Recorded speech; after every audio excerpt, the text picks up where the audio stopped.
Hello, what is up mga ma'am, sir, ma'am? Ako po si Ralph Cifra, isang visual artist from Manila, Philippines. And today we are going to custom repaint the ZD Toys Venom na action figure. So this is the finished product, the finished custom repainted na action figure. And tuturuan ko kayo kung paano ko ginawa yung proseso. Okay?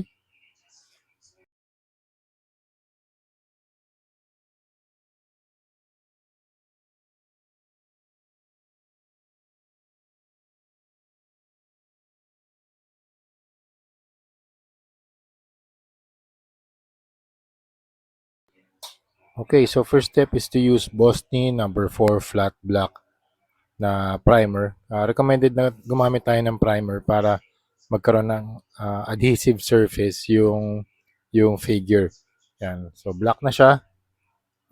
Usually ginagawa ko multiple thin coats ng spray paints.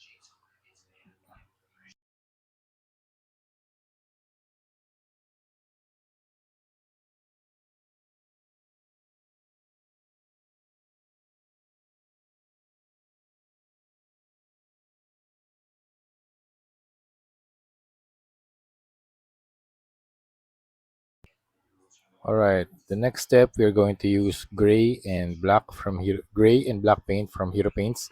Thank you very much Hero Paints for always sponsoring our custom repainted na mga videos.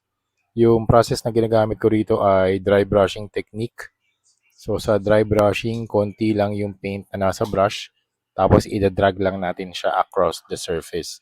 In that way, ang makakatch lang ang mapipinturahan lang natin na mga surfaces ay yung mga nakaangat na areas. Yung mga malalalim na areas, hindi na natin mapipinturahan yan.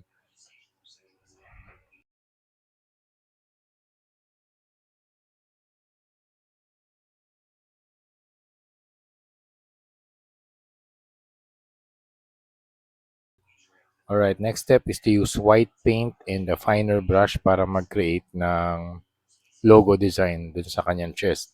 So naisip ko rito sa logo, pag i-combine ko yung skull and the Venom logo. So niliitan ko yung skull. Usually kasi pag skull yung ginagawa ko, ano siya, oversized dito. Mas niliitan ko pa na onte and then mas niliitan ko yung skull para mayroong space for the Venom logo on both sides.